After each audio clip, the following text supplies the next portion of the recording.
Another day and more countries Donald Trump is threatening war with. He then threatened to invade Gaza, send troops there, occupy it permanently. Then Fox tried to, I guess, cover up for it and say that he was part of some master negotiation that we just simply don't get. And also what he was doing with Greenland and Canada and Mexico and Panama and Colombia, where he threatens things and then just basically either preserves the status quo or gives the other countries more than they had before. It's all part of four-dimensional chess, folks. I mean, this stuff is dangerous because Trump is isolating the United States of America, but it's also making America look so utterly weak and pathetic and detested across the world as Donald Trump backs down on his various tariff threats and his various cries or claims that he's going to do all of these wars. He's also losing in the courtroom as well. There have now been multiple federal injunctions against Donald Trump and Elon Musk's various schemes.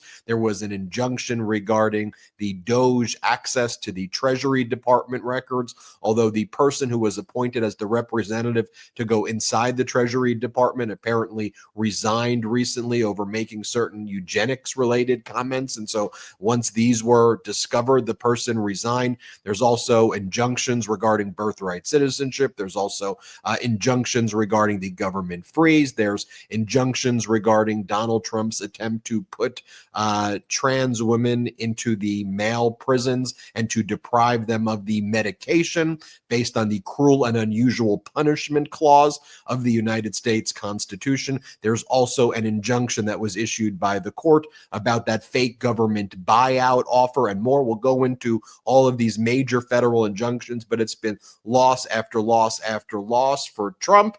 Don't be distracted, folks. Prices are not getting lower. They are getting higher. That's if you can even find eggs at a supermarket. Houses are not getting more affordable. They are getting less affordable. There has not been peace in Ukraine in 24 hours, although Trump has made Vladimir Putin and Xi Jinping more powerful than ever. We're going to break this all down on the MeidasTouch podcast today.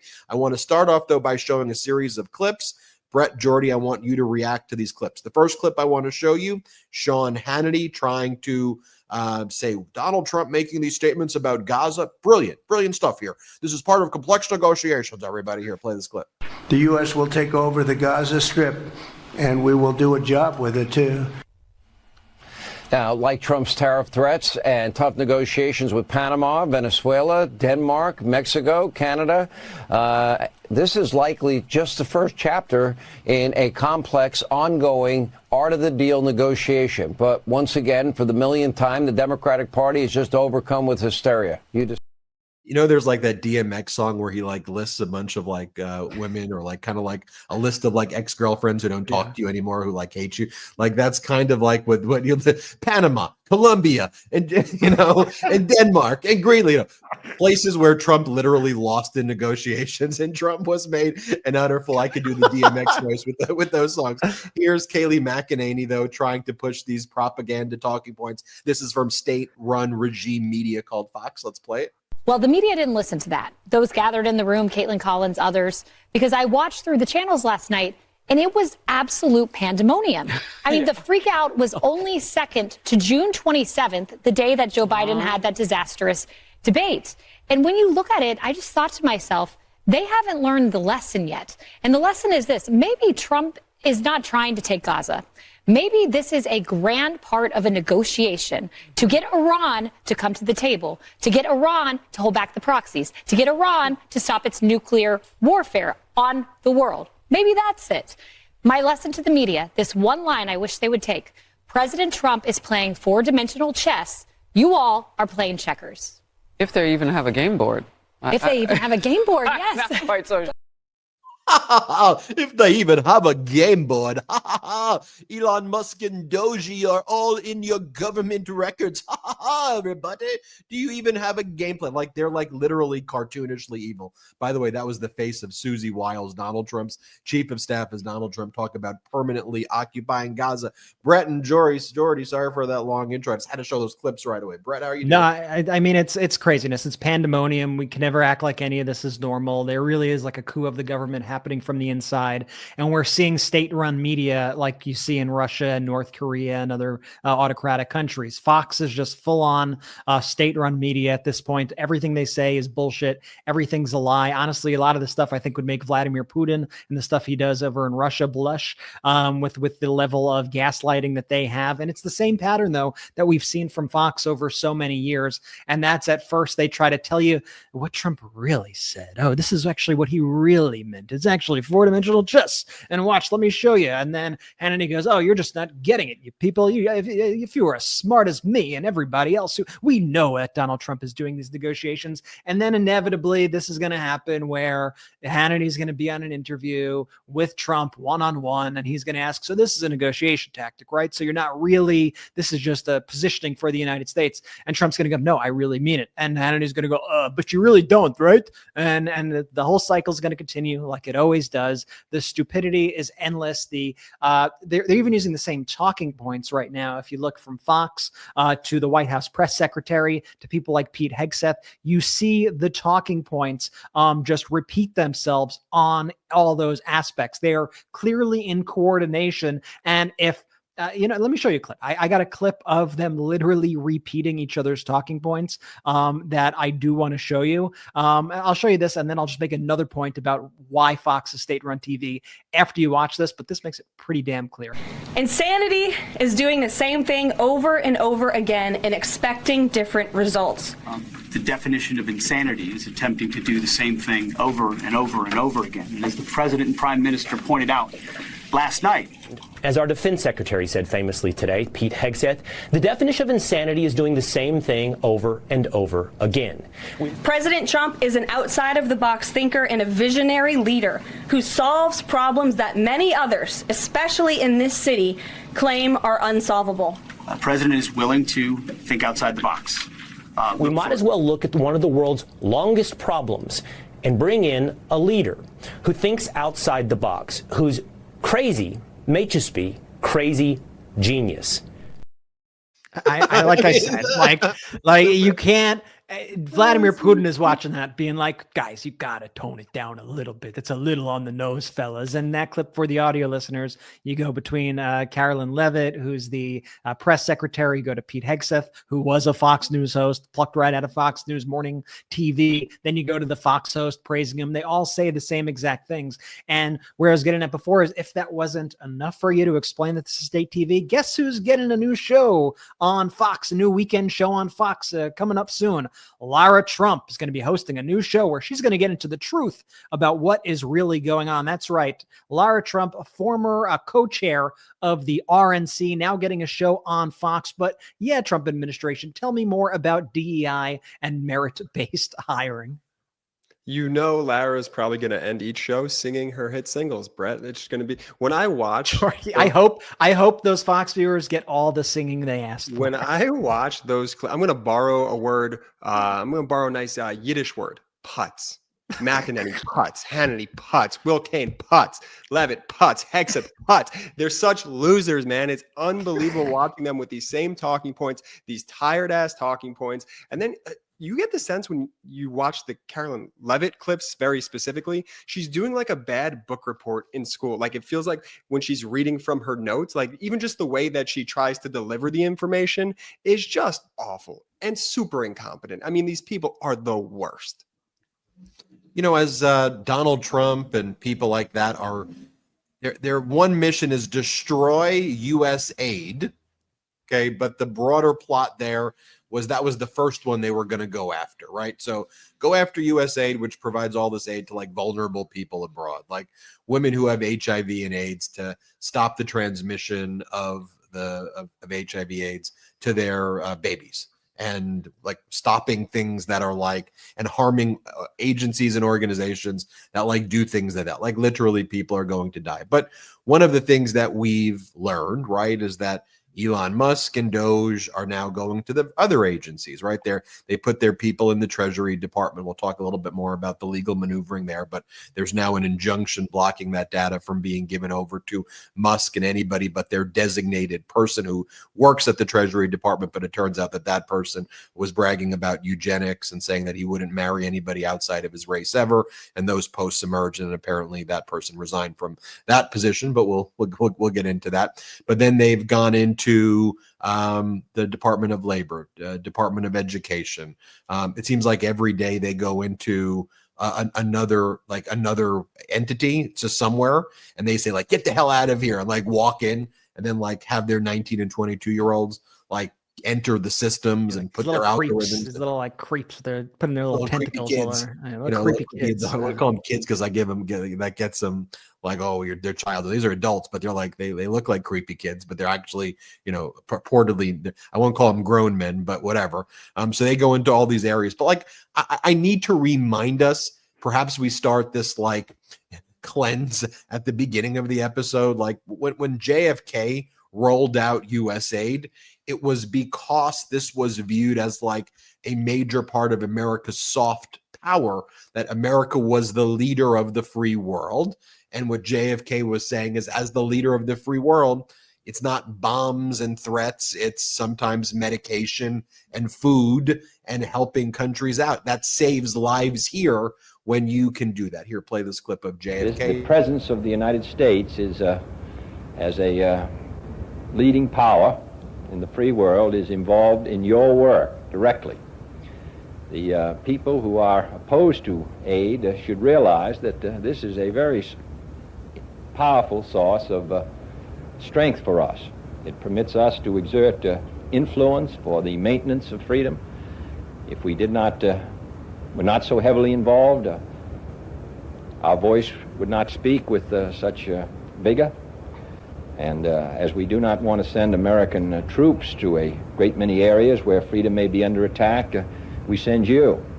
And you working with the people in those countries to try to work with them in developing the economic thrust of their country so that they can make a determination that they can solve their problems without resorting to totalitarian control and becoming part of the bloc. And I want everybody quickly to just be aware of a lot of the disinformation that's going out there right now, because one of the things I think that's been the scariest thing for me about this Trump administration, and frankly, it's been a concern of mine for the past, I don't know, since we've been doing this, is that you have Fox owns the flow of information that's on cable news. They're the dominant news outlet spreading the news there, and they own a lot of newspapers.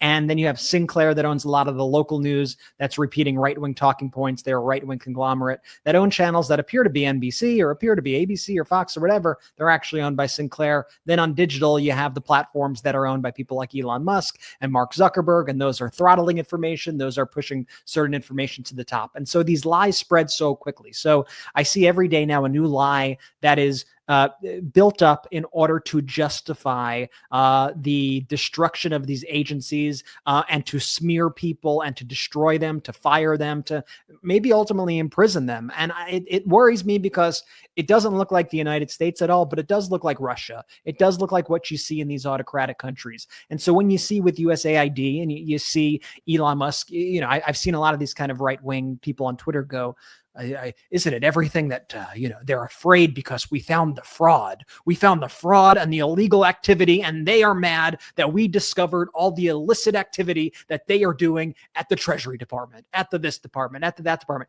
They make up a lie, and then they use that as a predicate to then go after those organizations and to bleed them dry when they are the ones actually engaging in likely illicit behavior. They deflect with that. That becomes the pseudo-truth that gets uplifted first on social media, then it flows to Fox, it's repeated on Fox, and then it just becomes the kind of MAGA truth that they think is the truth.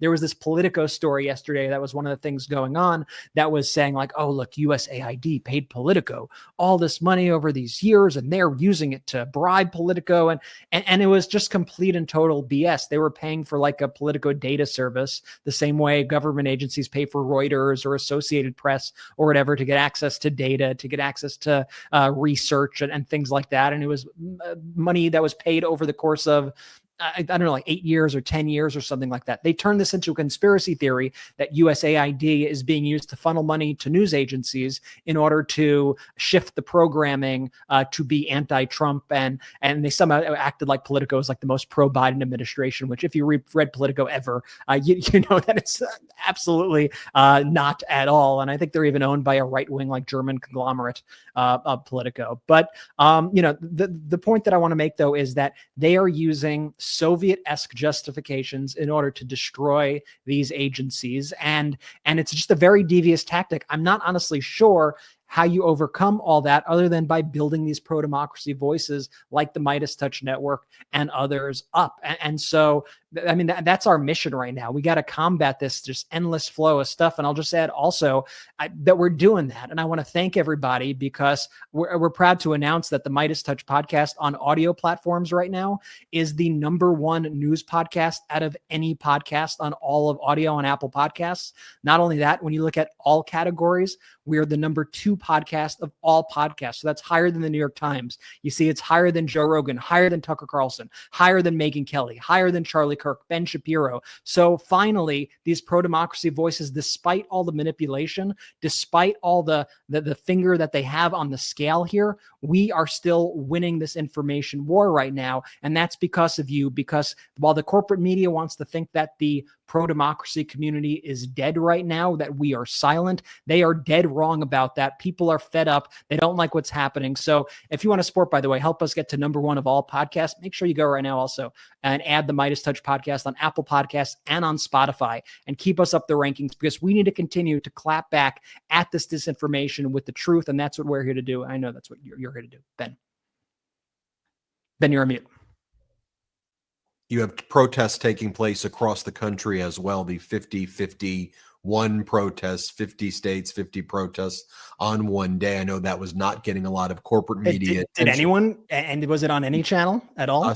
You know, I mean, you would think about if there were protests literally in most cities across the country, whether you were in Los Angeles, San Francisco, whether you were, you know, in Tampa or Denver or Wyoming, wherever. I mean, this shouldn't be a Republican, Democrat, independent, vegetarian, carnivorous, whatever your issue is. You should not want billionaires to have your social security info and your medical records and your data. It shocks me that there are people like, yeah, we're owning the libs. Take my medical records and my social security and all of my information. Take my Medicare. Take that, libs. We owned you. Okay, really? Like that? Like that's you're rooting for billionaires to literally like you're. You know, we do the segments on the leopards eating your faces, right? But often when the leopard like eats your face, you'd be like, ow, leopard. You know, sometimes while the leopard is eating their faces, they're like, yes, I love the leopard. It's like they're eating your face. That was your eyeball, okay? And that was your nostril. But I don't need an eye. Okay, that's a little bit weird. Like, stand up for yourself. Look, I'm not really sure where I'm going with that, but people get it is the point. People get it is the point, and people don't want that to happen. And one of the things that we, the people, can do is, you know, we're going to get out all the information. We disseminate the information. We build this platform. This YouTube channel is almost 4 million subscribers strong. And I think our growth was something like close to 500,000 subscribers over the past 30 days or slightly less. Thanks to everybody here. We can keep on growing this together, and then we can also activate when we need to be activated peacefully, of course, and to make sure we get these messages out. It's why it's important that we continue to grow. I mean, but who's the beneficiary of this? Because it certainly ain't the red state Venezuelan voter or the red state Cuban voter or the red state voter on food stamps or the red state voter on Medicare or Obamacare. Let's show some of those, shall we, though? Let's just show me first, Brett. Let's do the Venezuelan community that had a lot of people on TPS, temporary protected status, meaning they were here lawfully, leaving Venezuela because there's a dictator, Nicolas Maduro, who's trying to kill them. They were welcomed here into the United States, a lot under the Biden administration, which respected their TPS status as well. They rallied, though, not behind Biden, but behind Donald Trump. and said, oh, Trump's going to protect us. Trump for Venezuelans and Cubans and everyone for Trump. So what does Trump do? Trump's been making deals with Maduro to send them back to Venezuela, revoke their TPS. Their TPS is gone. So now you have people in these communities, especially communities too, like where Trump has resorts like Doral. The city council, there's all Cubans and Venezuelans in Doral. They have big populations there. And they're like, wait a minute, now you're sending us back to Venezuela? What? You're doing deals with Maduro? Biden didn't recognize Maduro. Biden protected their TPS status. They rallied to Trump, and let's play the clip. At a press conference in Doral Monday, Venezuelan Americans denounced the Trump administration and South Florida Republicans. More than betrayed, beyond betrayed. They used us. They actually, during the campaign, and I don't want to make this political, but during the campaign, the elected officials from the Republican Party, they actually told us that he was not going to touch the documented people. Well, I mean, what do you think he was going to do? I mean, let's be real. And I don't root for people. Let me be very clear. Even if they voted for Trump or supported Trump, I don't want to see Americans suffer, because we're all suffering too. It's not, just unique there. But you were so stuck in your rage algorithm that you were like, Trump had signs said mass deportations now. You think he was talking about deporting white Southern men? Who do you think he was talking about deporting? You were holding the signs at his events. You were, I mean, not her specifically, I don't know, but Venezuelans and Cubans and Latino Americans and others saying mass deportations now. And you and I were saying here, and other hosts were like, he's talking about deporting you. What do you think that actually means? And now they're like, oh, I've been so betrayed. I want to show this though, Brett and Jordy and Midas Mighty, because it's not just unique to Venezuelans or Cubans or Palestinians for Trump. I could be a Palestinian for Trump. Muslims for Trump. What are you talking about? He had a Muslim ban. He banned you. He's going to be good this time. What does he go? Let's level it. Let's level Gaza. I mean, let's just destroy it with Netanyahu by his side. Wait, what do you think he was going to do? That's who he is. What are you talking about? It's everyone, though. I mean, here you have the MAGA Republican representatives, Congress members right now, who are going out there and they're basically saying, look, it's time you all feel pain. Americans, we're going to release a budget soon. It's going to suck. You're going to feel so much pain. You're going to hate it. You're going to suffer. But shouldn't we all suffer for Elon Musk and Donald Trump? Shouldn't we suffer? Shouldn't we suffer for they want us our dictators want us to suffer, so let's sacrifice for them.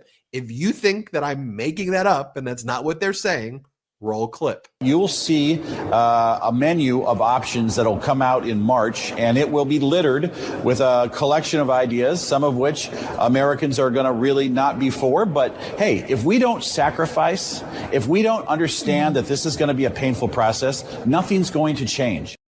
Why? I don't want pain. What are you talking about? The crazy thing is, I would maybe understand some of this if they were like, listen, times are really tough. The economy, we're in a Great Depression, and we all gotta understand that times are going to be tough as we get back, on our feet.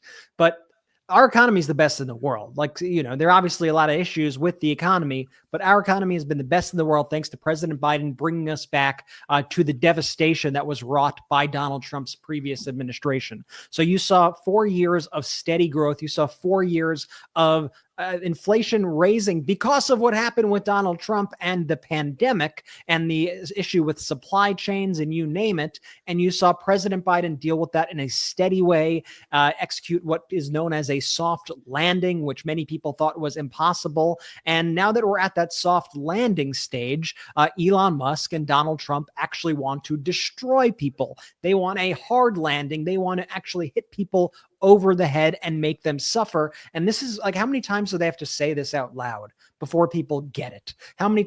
Elon said it before the campaign.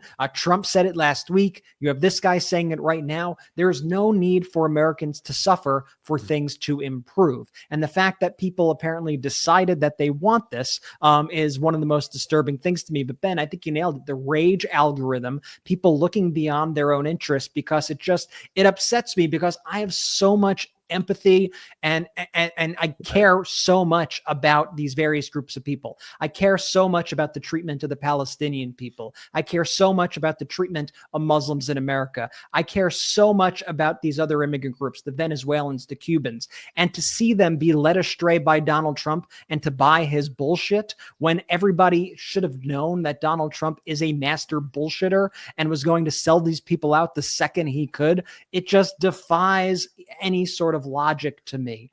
I read an interesting article. I'll just go over quickly, but it was an article about one of Peter Thiel's in-house thinkers. They called him a house philosopher.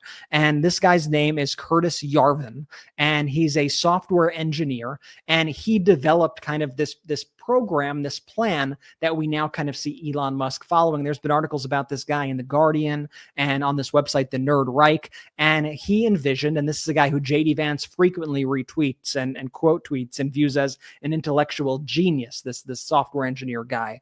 And he said, quote, "If Americans want to change their government, they're going to have to get over their dictator phobia." And he suggested running the government with a president and then an unelected CEO type who gets to do whatever he wants in the government and destroy the government from within, make the American people feel pain as he rewires the government from the ashes. Does that sound familiar to what's going on right now? Well, this is somebody who, Peter Thiel, who's one of the PayPal mafia guys. He helped start PayPal with Elon Musk and very close, basically responsible for JD Vance. This is like the philosopher, and I use quotes for that these people look up to, and this is who they're taking their guidance from right now. So I just think it gives a little bit of perspective. He called his operation that he envisioned RAGE, retire all government employees. And what the writer of this Nerdreich notes is that RAGE is basically the same thing as DOGE under a different name. And that's exactly the plans right now that you see Elon Musk carrying out. Yeah, exactly, Brett. You look around, you look at all these buyouts for government officials. I mean, it's exactly that plan. How terrifying is that? It's happening right in front of your eyes. Look, there's no other way to put this. The Republican Party is pro-oligarch. They hate you, American citizen. MAGA base, they hate you. They want to make you suffer. You heard it. You heard it right there from the horse's mouth. That's one of your elected officials saying that you need to feel pain in order to then later feel better. But that's not even truly what he's saying. You need to feel pain so the oligarchs, so they can feel good. That's what this Republican Party wants to do. It is unfriggin' believable. But we're not going to let it happen. Not this community, not this pro-democracy movement. No chance. Well, that's one of the reasons too, when they're doing all this stuff and they're throwing out the invasions language and then they're having Musk's team go in and destroy the government, then they sneak in their culture war issue front and center. Donald Trump signing an executive order banning the 9 transgender NCAA athletes from playing in sports. And then, they basically push out kind of those talking points to, literally impact. I think it's under 10, according to Charlie Baker, who runs the NCAA, the president of the NCAA. A lot to talk about. Brett, we actually did talk about the person you mentioned, Curtis Yarvin, about 6 months 6 months ago. Anthony Scaramucci and I spent about 4 minutes talking about the Yarvin JD Vance connection.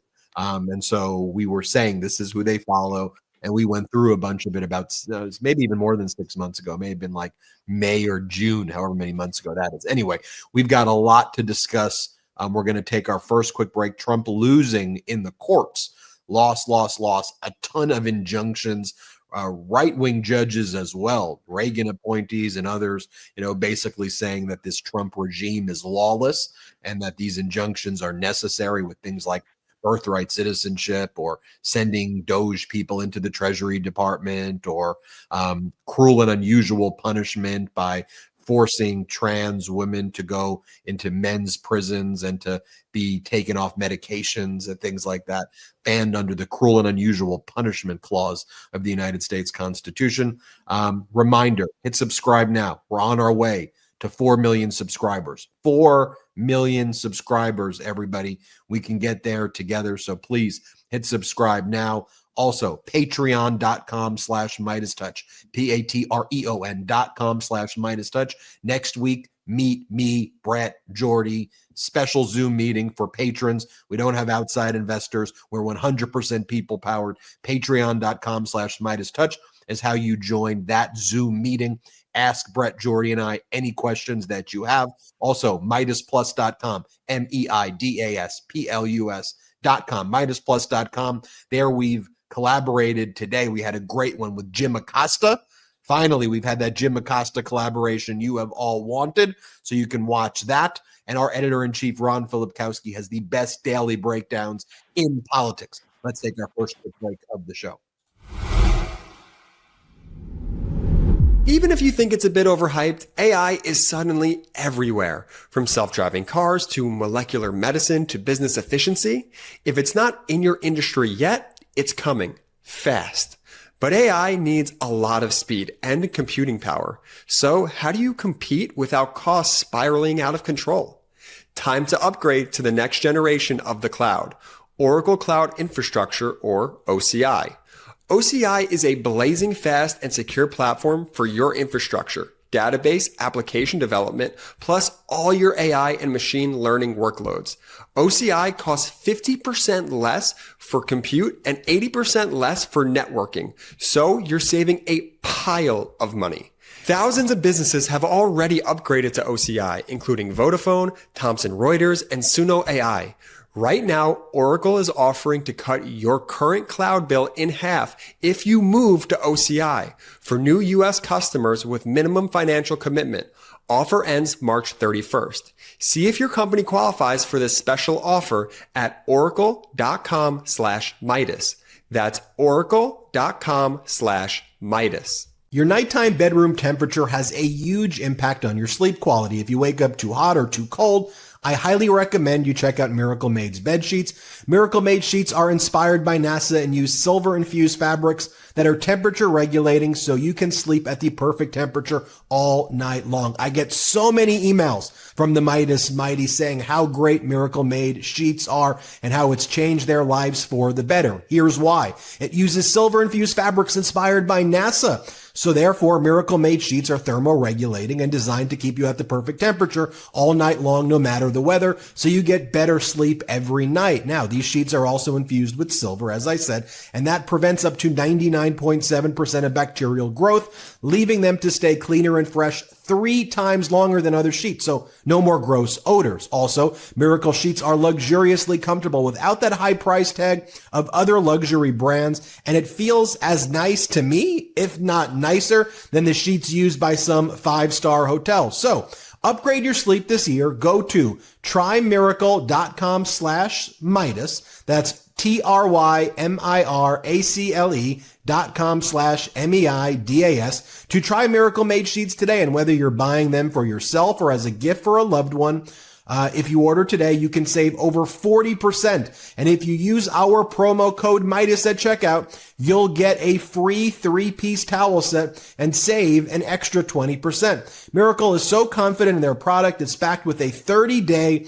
money-back guarantee. So if you aren't 100% satisfied, you'll get a full refund. So upgrade your sleep with Miracle Made. Go to trymiracle.com/Meidas and use the code Meidas to claim your free 3-piece towel set and save over 40% off. Again, that's trymiracle.com/Meidas to treat yourself. Thank you, Miracle Made, for sponsoring this episode. Shout out to our sponsors. Links in description of YouTube and the audio. Use the codes, use the links, let them know we sent you that Miracle Made sheets, guys. I've outfitted my entire house with them, so definitely check them out. And if you're a Meidas Mighty and you're in this chat right now, let everyone know if you've ordered them and what you think, because 10 out of 10 would approve.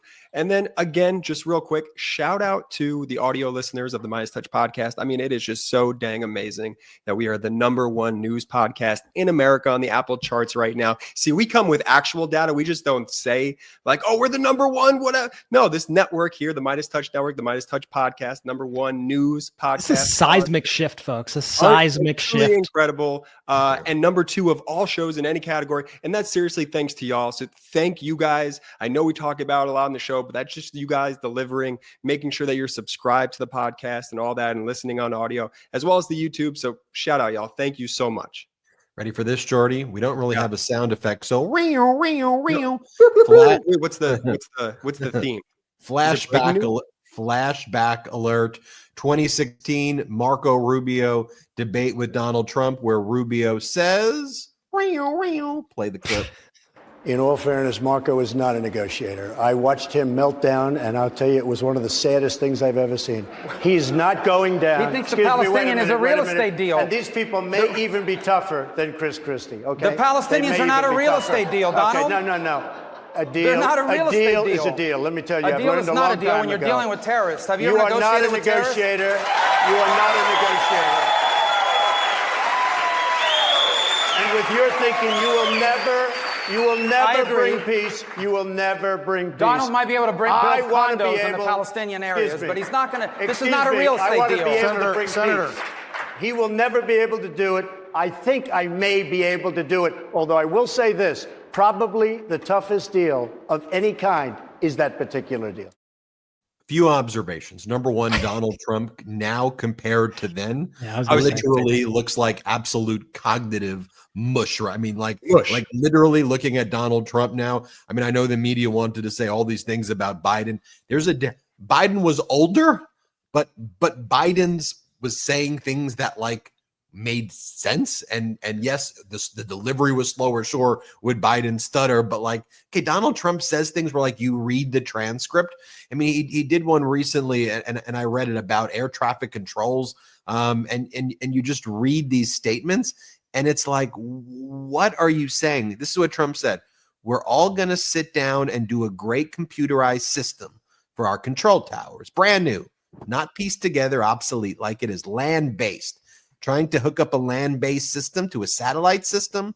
The first thing that some experts told me when this happened is you can't hook up to land to satellites, and you can't hook up satellites to land.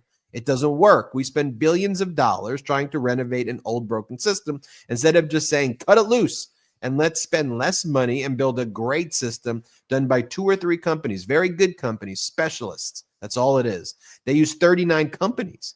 That means that 39 different hookups have to happen. I don't know how many people of you are good in terms of all the kinds of things necessary for that. And it's very complex stuff. But when you have 39 different companies working on hooking up different cities and different people, you need one company with one set of equipment. And there are some countries that have unbelievable air control. You can read the whole thing. It's ridiculous. You get the point of this. Yeah, I mean, by the way, Ben was only halfway done, which is the only reason why. You guys remember, I think it was NPR in 2017. We're trying to preserve our #1 podcast status. Yeah. There you go. That's why we're the #1 pod, folks. NPR did a story that's like brutally honest with brothers. Ben, shut up. Can you guys hear me? Jordy, you may speak.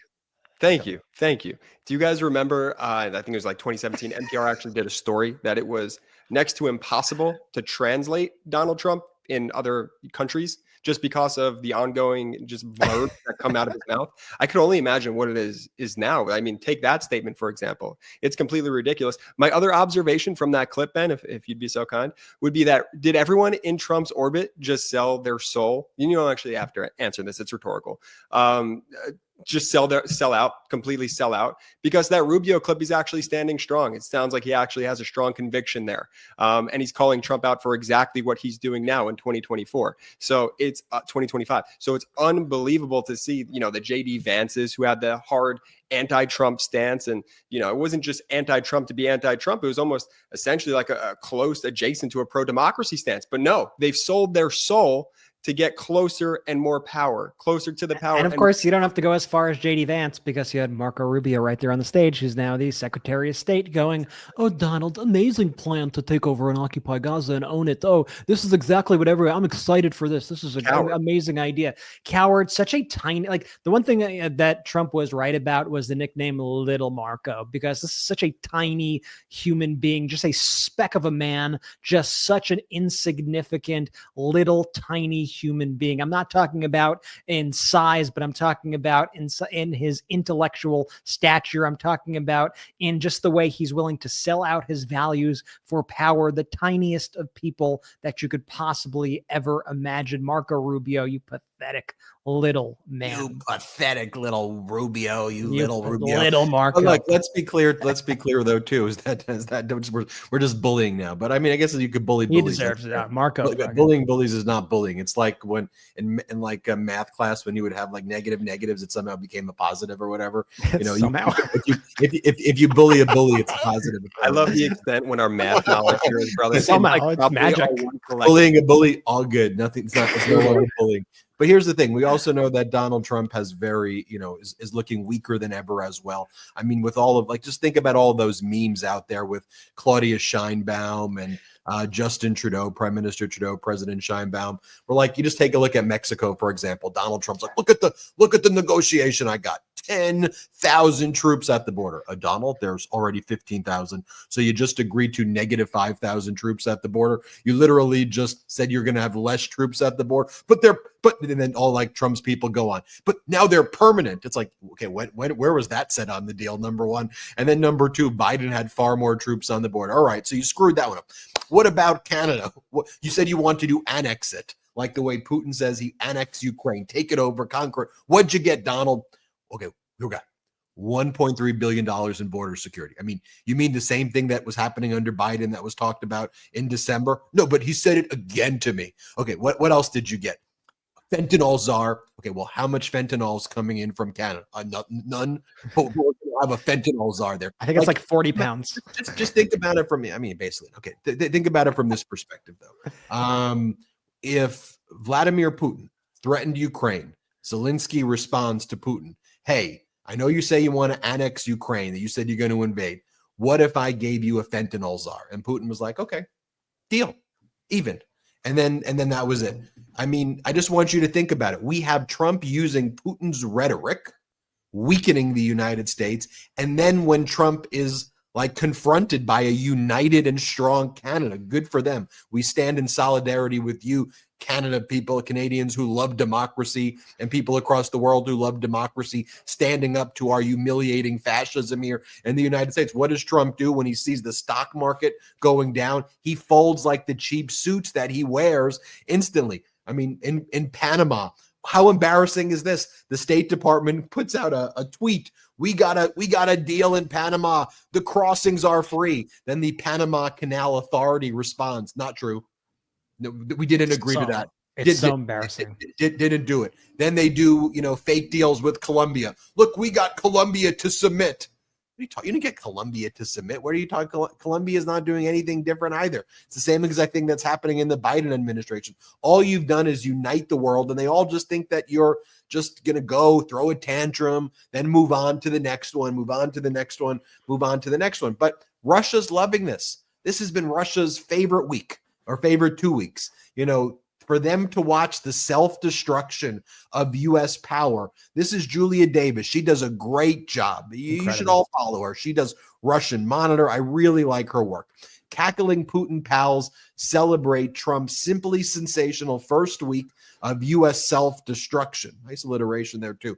But the thing I want to say here is, in addition to the obvious stuff that weakens America, there was something else that wasn't covered, but that Russian TV is talking about over and over again. And I'm not just talking about the nudes of Melania that they play on Russian TV to taunt Donald Trump all of the time. What Marco Rubio said on the Megyn Kelly show was viewed in Russia as submission, as an admission and a submission that the U.S. is done trying to lead the world. It's not being covered here. I watch Julia Davis monitor Russia. So I'm telling you, this is nonstop. And they say that Rubio sounds exactly like their foreign minister, Lavrov. They go, this is how Lavrov talks. I want to show you the moment. Let's play it right here where Rubio talks about the U.S. being part of a multipolar world where China and Russia basically have equal power. Here, play this clip. So it's not normal for the world to simply have a unipolar power. That was an anomaly. It was the product of the end of the Cold War. But eventually you were going to reach back to a point where you had a multipolar world, great powers in different parts of the planet. We face that now with China and to some extent, Russia. Okay, that right there, that statement, it's hard for me to characterize or even give the right words to what that was that you just observed. But for all of foreign policy, America saw itself as the leader of the free world, right? We'd call the president leader of the free world. The way that's being interpreted internationally is Rubio saying there's America, China, Russia, and then there's more to that clip where he goes, everyone focuses just on their own self-interest, who they're going to go after, what they need, and that's it. That's a complete 180 of American foreign policy, and that's exactly what Russia wanted to hear. And they viewed that as American surrender. And that's what they're saying over and over again on Russian TV. Brett, Jordy. Yeah, and I just want to add, I'll bring it full circle back to the beginning of the show when we played the clips of Hannity and Kayleigh McEnany going, oh no, these are just the works of a brilliant tactician and it's 4D chess and blah, blah, blah. Outside of the Fox bubble, that's not how these things play. And the reality is that the president is a very powerful person. That's why they call him the most powerful person in the world. And his words and his actions have an effect on the entire world. And other world leaders take cues from the comments and actions that are done by the president of the United States. So when you have Donald Trump speaking about invading Panama or Greenland or Gaza or Canada or you name it, that goes to Vladimir Putin and through his mind and goes through Xi Jinping's mind and go, oh, I mean, maybe I'll take Taiwan. Maybe I should take these other countries in Europe, because it's giving them the green light, because now America's kind of central focus, like the idea of America pushing back against that imperialism in the current day, is now being met with Donald Trump going, oh no, that's cool. It's good to invade countries. This is what you do in this world. So it's giving them a green light to go ahead and to do those sorts of things. And you could just go down the line of everything that this administration is doing, and you see that it is giving all of these dictators and autocrats also excuses to engage in their worst behavior. Also, particularly when it comes to like what Donald Trump's saying about Gaza and saying that it's a beautiful Riviera and it's going to make for great high-class developments. Essentially just saying that he wants to build Trump Tower or Mar-a-Lago out in Gaza. And you have all these Trump people and MAGA people going, oh, it's not the Gaza Strip anymore. It's the MAGA Strip. You see all these things. You know what that is great for? It's great for recruitment for terrorist organizations overseas who have been saying that America was seeking the destruction of the Middle East. It's great for them. They are now able to use those clips. Hey, and whether Donald Trump is serious or not serious, they have that footage now. They have the tweets from all these high-ranking people in the Trump administration. They have all these sound bites from people like MAGA Mike, the Speaker of the House in the United States, and they could use those and go, we're under attack. So are you going to join us or are you not? Because they're going to come for us. It's the greatest recruiting tool ever for these groups. Donald Trump has made our country, whether he even acts on these things or not, he has put our country in grave danger, the same way that he spiked the stock market for those few hours before he panicked and reversed on his tariffs. His actions have real world effects. There's always going to be an opposite reaction to Donald Trump's action. It's the nature of how this works. And so we're not safe under this administration is basically my main point. And we just got to be careful, honestly, with all this stuff. And unfortunately, the Republican Party and MAGA and the Fox News of the world all view this as some sort of propaganda game, but the consequences are serious. Exactly, Brett. Trump is providing a permission structure to allow these, world leaders, these dictators, to live out their worst ideas. Like he has provided that permission structure for them. And then just on a lighter note, if we're still bullying Marco Rubio, his ears are gigantic. I mean, for such a little guy, You can't do a physical joke. I mean, you're taking it. What do you mean? What are you talking about? What? Bullying, and then making a physical bullying may cross the line. But, Okay. but you were bullying him intellectually. Now you're going to call someone. I mean, someone's got to say it. Okay, maybe it's like Pinocchio, where his ears grow the more he lies. And Jordy bullying physical appearances. I'm not sure I can condone that, younger brother Jordy. Well, there's a lot to criticize Marco Rubio, but having gigantic. And first off, his ears. Come on, Jay. You're getting a little too comfortable on the with this bullying. All right. I want to remind just because you're the number one podcast, Jordy, and you're beating Joe Rogan, we don't have to. This is why the people come here. Okay, make sure everybody you hit subscribe. Let's get to 4 million subscribers here on this show. We still got a lot to talk about. Maybe Jordy will bully more people's physical appearances. Who knows where the show is going to go? But in all seriousness, I'm going to break down some of what happened, the legal developments, what happened, where there are injunctions. We'll show Democrats fighting back. We'll talk a little bit more about the protests taking place across the country. Action-packed episode of the MeidasTouch podcast. Hang in there, folks. We are in this together. Hit subscribe on audio. MeidasPlus.com. MeidasPlus.com. See that interview with Jim Acosta that Brett and I did. Hey, maybe earlier. we'll show him a clip when we get back if we have time. Maybe show him a clip. Maybe we'll see. And Patreon.com/MeidasTouch. Join me, Brett, and Jordy at a Zoom meeting next week. We don't have outside investors. That's what helps this network grow. We'll be right back after our last quick break. How good is that feeling of fresh, clean teeth? Now, I only used to get that true feeling twice a year after I went to the dentist, but that all changed now that I use the new Quip 360 rechargeable electric toothbrush. The new Quip 360 oscillating toothbrush literally revolves around you. Finally, an electric toothbrush that doesn't overcomplicate the most basic daily ritual. Quip 360 is a bold, simple design that comes in multiple colors and is ultra quiet for a super clean without being super annoying. Accepted by the American Dental Association, Quip 360 is scientifically proven to remove up to 11 times more plaque between teeth compared to a manual toothbrush and provide up to 2 times more whitening on day 1. If you don't absolutely love your Quip 360, return it for free within 30 days. If you do love it, brush easy, knowing you get a free lifetime warranty for purchasing on getquip.com, getquip.com, and the opportunity to subscribe to refill heads by mail every 3 months so you never have to go to the store.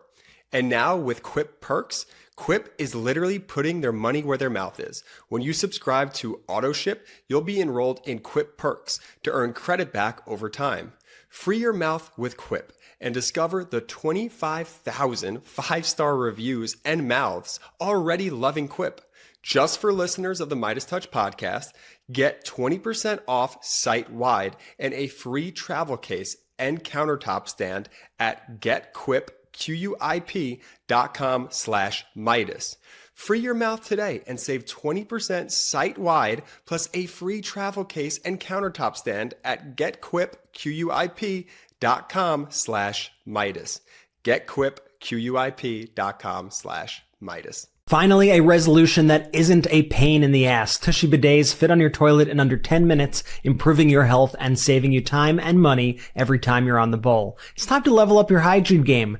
Do yourself a favor and get a Tushy bidet. Honestly, after traveling to Japan, I was shocked that bidets were not the norm in the US. I knew that when I got back, I could not live without it. After installing my Tushy bidet, I couldn't believe I went this long without one. It was ridiculously easy to set up. Took me about 10 minutes. No extra plumbing, no hassle. Trust me, if I could do it, you can. And now my bathroom experience is cleaner, fresher, and way more comfortable than just using toilet paper. Look, wiping with dry paper is basically just smearing things around. Gross. Tushy washes you with a precise stream of fresh water that removes 99% of bacteria. That means less irritation, no more micro tears, and no need for those chemical-laden wet wipes. Just a smooth, refreshing clean every single time. And the best part, I'm using 80% less toilet paper, which means I'm saving money, preventing clogged toilets, and feeling way better after every trip to the bathroom. Honestly, once you go bidet, you never go back.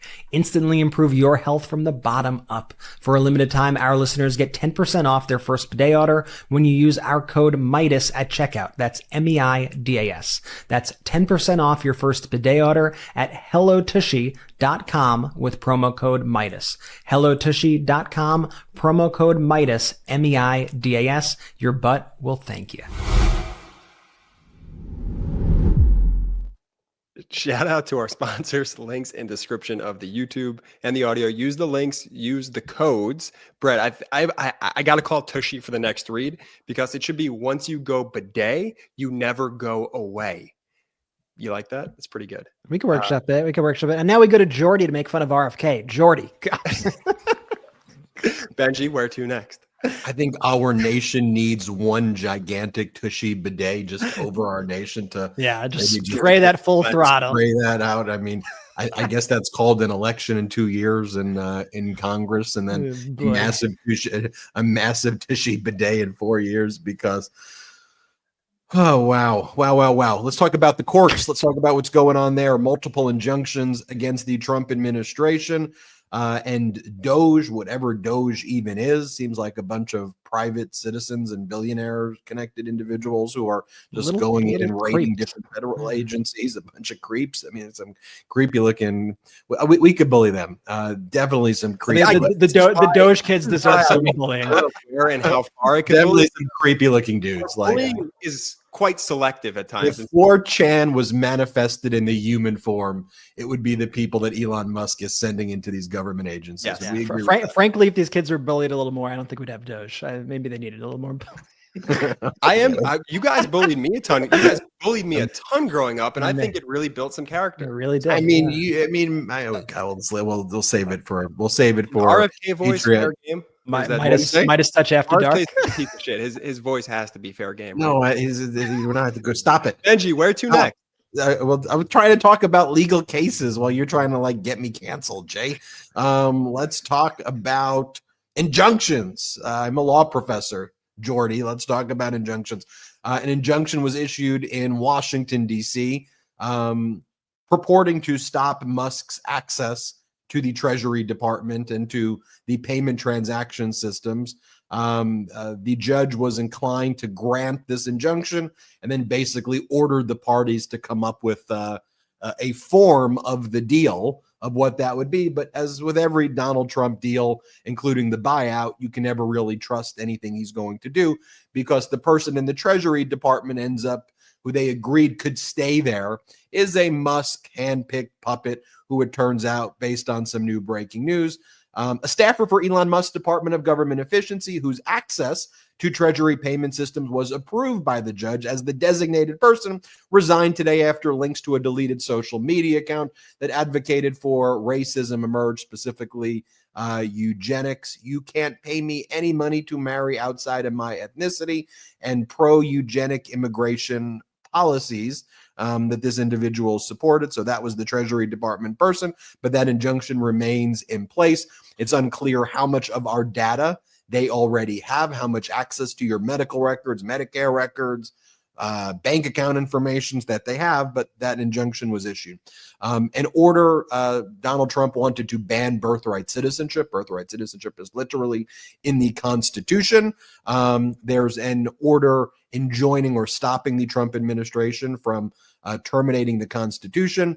Very strong words from the federal judge, who was actually a Reagan appointee, Republican, who goes, "It has become ever more apparent that to our president, the rule of law is but an impediment to his policy goals. The rule of law is, according to him, something to navigate around or simply ignore, whether that be for political or personal gain. Nevertheless, in the courtroom and under my watch, the rule of law is a bright beacon which I intend to follow." Hopefully, when history is written, we will look back at federal judges, including even Trump appointees, as those who have held the line. And I'll tell you, Donald Trump has pissed off all of those DC federal judges, including those who he appointed when he let out the January 6th insurrectionists. They had actually warned him in other sentencing hearings before he took office. Do not release the Proud Boys and the Oath Keepers, but Donald Trump released the Proud Boys and the Oath Keepers. Talking about more injunctions here, this buyout offer, which seems to be completely illegal. It seems to be an unlawful buyout offer because the appropriations process of Congress has not approved such a buyout offer. I guess it has to be in legislation.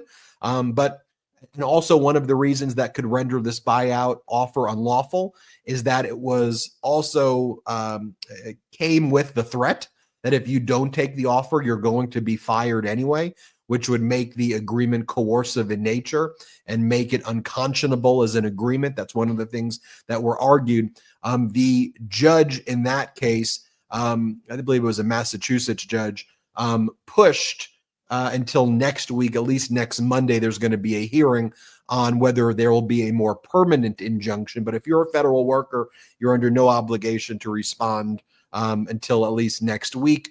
There'll be more clarification next week. But one of the things we're even learning, for example, is like all of these IRS people who took the buyout offer, because Trump's threatened that he's going to fire all the IRS workers anyway. So a lot of IRS people took the offer. And, they're one of the groups that took the offer. But then they were told you can take the offer after they took the offer because it's tax season and they're needed to process all of the taxes. And so Donald Trump, who said that the tariffs were going to replace taxes, we didn't need an IRS. We could just have the External Revenue Service. And he wanted to push out the IRS agents. Well, the IRS agents said, "Oh, bet we'll take the retirement. We'll leave." And then guess what? Fake offer. We need you to work through tax season, through March and April, which just goes to show you Trump's a con artist. His whole life has been duping people. He's going to dupe you too. So I like that. By the way, the people who are leading a lot of this litigation, unions, AFL-CIO, SEIU, Retirement Federation, a bunch of groups who have been the ones pushing these cases. So they've at least stopped that. The government funding freeze, there's a Rhode Island case and a DC case. The funding freeze has been stopped, although it seems that the Trump administration is violating that freeze and still just saying, well, the memo's frozen, but we're just engaging in other action. But that's under federal judge monitor right now. And one that's not getting, I think, enough attention, though, just in its sheer cruelty, was this executive order that would have forced the trans women population in prisons to just forcibly take trans women off their medication and then to put them back into the population with men where horrible things would happen.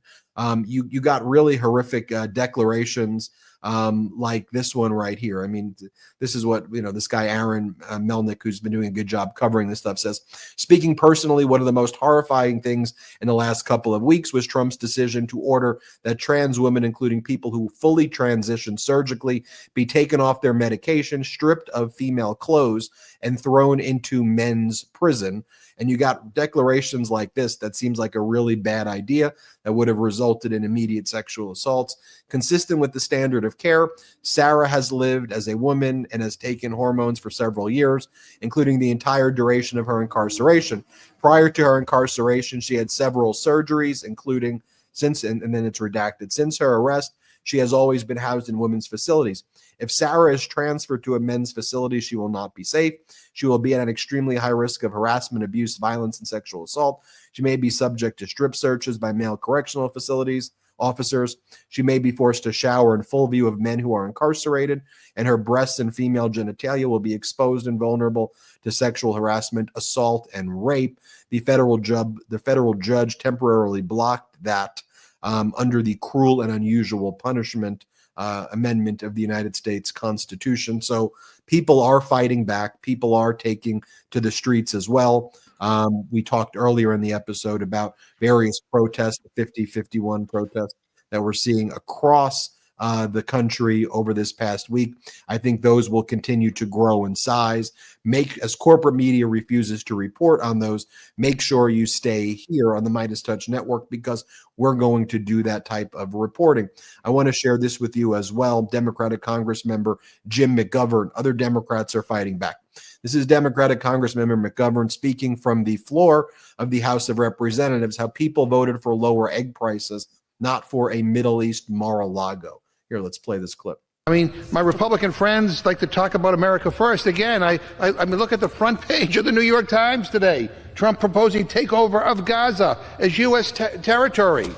I got to tell you, people voted for lower egg prices, not for a Middle East Mar-a-Lago. People did not vote to send their sons and daughters into the tunnels of Gaza so that Jared Kushner and Donald Trump can build Trump Tower Gaza. That's not what they voted for. I mean, people want to talk about issues and want us to deal with issues that are going to impact their everyday life, lower the cost of living. And in the first weeks, we have seen nothing from this president or the Republican majority here to deal with that. Next, he talks about Trump wanting to invade Greenland and Panama. Here's Democratic Congressmember Jim McGovern. And look, the agenda that we're talking about, I mean, I'm looking at the New York Times here. Trump proposing takeover of Gaza as U.S. territory. I mean, do your constituents want to have their sons or daughters sent to Gaza to be in the middle of that violence? This is the guy who also now wants to invade Greenland. He wants to take over Panama. He wants to annex Canada. He wants to now occupy Gaza. I mean, we have 42 million people in this country who are hungry. Whatever happened to America first? Whatever happened to helping people in this country? Whatever happened to lowering prices? And instead we get this. This is like a warmonger here. I mean, come on. Powerful words there by, not like a warmonger, is a warmonger. But I like that. I mean, Congressmember McGovern's been great. We've been seeing, whether it's Democratic Congresswoman Jasmine Crockett, AOC, Dan Goldman, Senator Schiff, Senator Murphy. If I keep listing, I'll leave out names. You get the Democrats are fighting back, and we're seeing, some even new Democrats emerge who are leading this fight.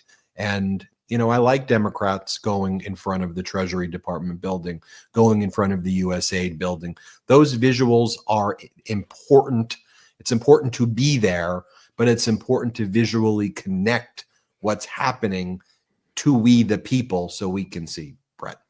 I think it's important as well that we reflect on the weakness that Donald Trump is showing with all these moves and how he continuously now he tries these big swings and ends up getting swatted down, whether it's by other foreign leaders or whether it's by the judiciary system.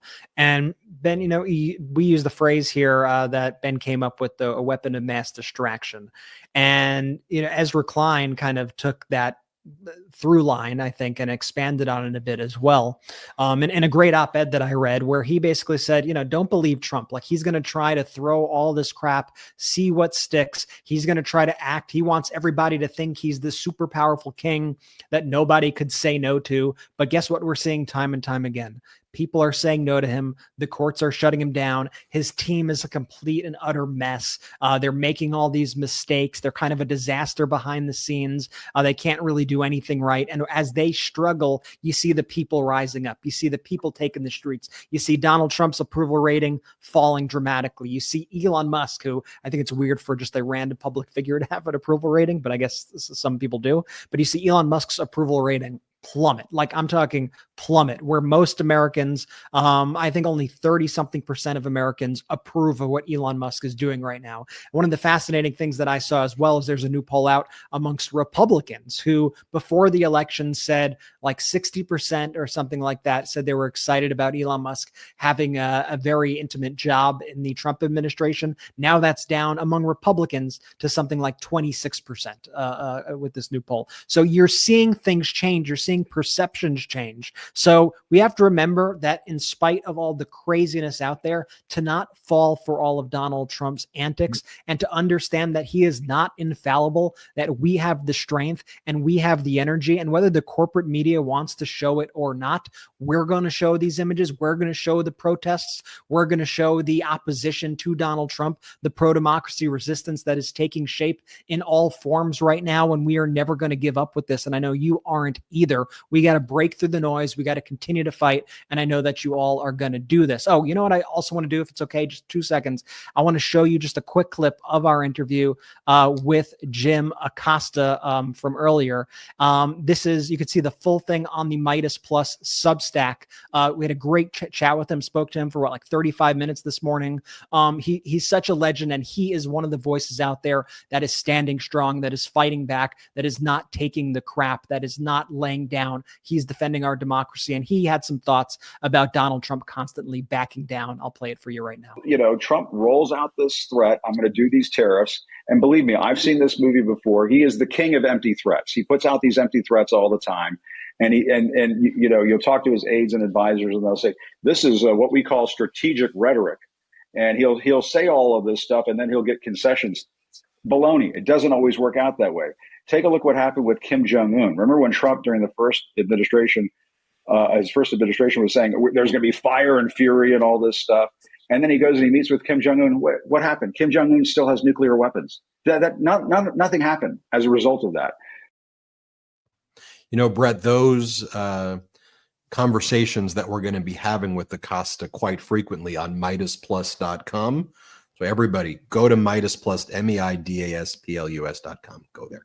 Great content. Philip Kowski does a great job with these daily updates, but we're going to get to hear from Acosta unfiltered with MeidasTouch. Think about that. Think about he has his sources, he has, all of that, and he's going to bring that here to you. He's got his incredible Substack. Make sure you subscribe there. MeidasPlus.com. Check it out. MeidasPlus.com. Subscribe to our Substack as well. We're going to bring you that. We're growing. We're scrappy. We're scrappy with it, as the kids I'm telling you right now, it's an inflection point right now, right? We may be down bad from the election, right? Everybody's not thrilled, to say the least, about what happened. But what's happening right now in the background, and not in the background for you, but in the background to the folks in corporate mainstream media, all that, there's something growing right now that's bigger than ever that they don't even see coming. So let's continue to build that, and let's continue to just crush them, right? They're not, as we emerge, it's already too late for them. Let's face it. But it's already too late. But once they finally get wind of what's going on here, they're going to be, oh crap, right? They're going to freak out. So continue to follow all the platforms, grow it, not just us two, but all the pro-democracy creators out there. Make sure you're following. Let's grow this community. And I really mean it. I'm going to push you guys really hard this episode, because I want this show to be number one. I want these messages to get out. Follow the MeidasTouch podcast on audio. We are the number one news podcast now in America. I want to be the number one of all podcasts, but it's great that we're beating all these MAGA people, because the higher you are, the more the algorithms push you out, the more they push down the other folks. And we got to drown these people out. It is my mission in life to drown these MAGA voices out, and for this community right here to be the one leading the charge. So on that note, I guess I'll leave it to Jordy to sign us out. Give it to the bully. Give it to the bully. Bully. Meidas mighty. Bully.